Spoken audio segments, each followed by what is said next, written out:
আজকে আমরা রাইনোপ্লাস্টি নিয়ে কথা বলবো। প্লাস্টিক সার্জারি, যেই সার্জারির মাধ্যমে আমরা নাকের সৌন্দর্য বৃদ্ধি করি। তো সেই ধরনের সার্জারির মধ্যে আবার কয়েকটা সাবডিভিশনস আছে। যেরকম একটা মানুষের যদি নাকটা বোচা থাকে বা ফ্ল্যাট থাকে, তখন ওর সৌন্দর্যের ব্যাপারে অনেক সময় একটা প্রশ্ন আসে, পেশেন্ট আনহ্যাপি হয়, এম্বারাসড হয়। অনেক সময় ইয়াং মেয়েদের বিয়ে শাদির সাথেও এটা রিলেটেড সমস্যা হয়। তখন আমরা ওই নাকটাকে খাড়া করে দিতে পারি বাই প্লাস্টিক সার্জারি, এবং ওটাকে অগমেন্টেশন রাইনোপ্লাস্টি বলি।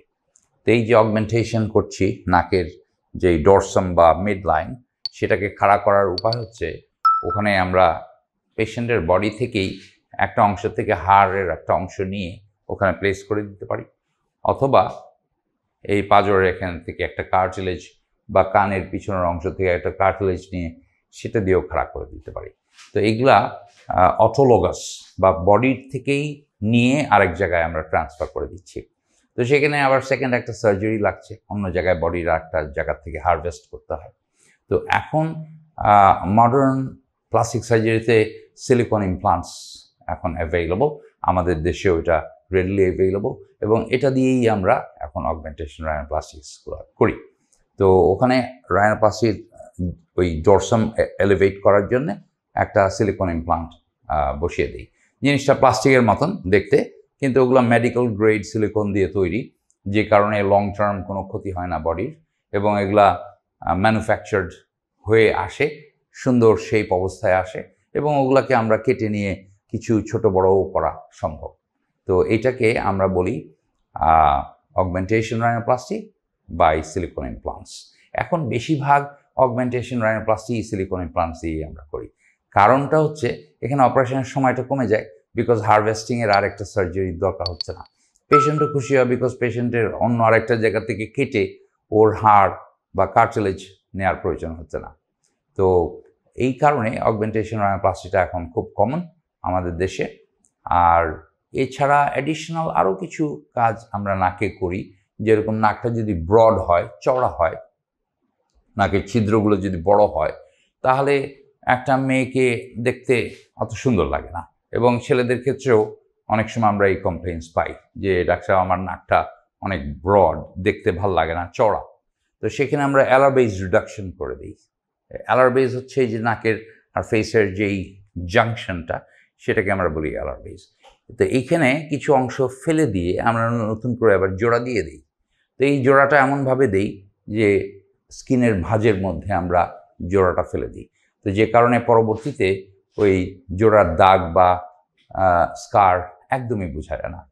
তো এখানে এটা আমরা করে অনেক সুন্দর একটা নাকের শেপের পরিবর্তন নিয়ে আসতে পারি। তো সেটাকে আমরা বলি অ্যালার বেজ রিডাকশন। আর last of all tip plasty যেটা করি, সেটা হচ্ছে নাকের টিপটা বা এই আগাটা যদি ব্রড থাকে বা কার্টিলেজ ভেতরের ফ্রেমের মাঝখানে যদি একটা গ্যাপ থাকে, বাইফিড টিপ বলে, তো সেটা দেখতে ভালো লাগে না। নাকের ডগাটা টিপটা অনেক চওড়া হয়ে আছে। তো সেখানে আমরা এক্সপোজ করে ওই টিপটাকে আমরা চাপিয়ে দিতে পারি। এক্সট্রা কিছু ফাইব্রোফ্যাটি টিস্যু থাকে, সেটাকেও আমরা ছেটে কমিয়ে দিতে পারি। তো সেটা করলে দেখা যায় যে নাকের টিপটা সরু হয়ে গেছে। তো সেটাকে আমরা বলছি টিপ প্লাস্টিক।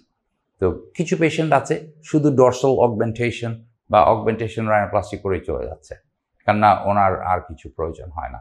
কিন্তু অনেক পেশেন্ট আছে যাদের কম্বিনেশন প্রসিজার লাগে, যেরকম ডরসাল অগমেন্টেশন করছি সিলিকন ইমপ্লান্ট দিয়ে, টিপ প্লাস্টি করছি, অ্যালার বেজ রিডাকশনও করতে হচ্ছে। আবার এমন কিছু পেশেন্ট আছে শুধু অ্যালার বেজ রিডাকশন করে দিচ্ছি, আর কোনো কিছুর প্রয়োজন নাই। So it's a combination. প্রয়োজন বুঝে তখন আমরা ডিসাইড করি যে এই পেশেন্টের জন্য কোন টাইপের রাইনোপ্লাস্টিটা করলে ভালো হয়।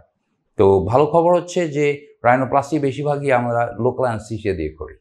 দ্যাট ইজ পেশেন্টকে ভর্তি করার দরকার হচ্ছে না, পেশেন্টকে পুরো অজ্ঞান করার প্রয়োজন হচ্ছে না, জাস্ট ওই জায়গাটা লোকাল অ্যানেস্থেসিয়া দিয়েই করে অপারেশন করে বাসায় ফেরত চলে যেতে পারছে। So this is a day case surgery বলা যায়। সো রাইনোপ্লাস্টি এইগুলোই হচ্ছে বিউটিফিকেশন রাইনোপ্লাস্টি। আরেকটা রাইনোপ্লাস্টি আছে, সেটাকে আমরা বলি রিকনস্ট্রাকটিভ রাইনোপ্লাস্টি, যেখানে অ্যাক্সিডেন্টের কারণে অথবা টিউমার ক্যান্সারের কারণে নাকের একটা অংশ ফেলে দিতে হয়েছে অপারেশন করে।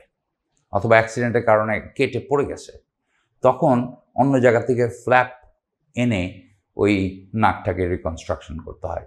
তো সেটা ভিন্ন আরেকদিন ওটার আলোচনা করা যাবে, বিকজ রিকনস্ট্রাকটিভ রাইনোপ্লাস্টি একটা ডিফারেন্ট এন্টিটি অলটুগেদার। তো আর বিউটিফিকেশনের জন্যে আমরা ওইভাবে এস্থেটিক রাইনোপ্লাস্টি বলি, সেটার মধ্যে আমরা ডরসাল অগমেন্টেশন, অ্যালার বেজ রিডাকশন, টিপ প্লাস্টি, এই তিনটা কম্বিনেশন সাধারণত আমরা কাজ করি।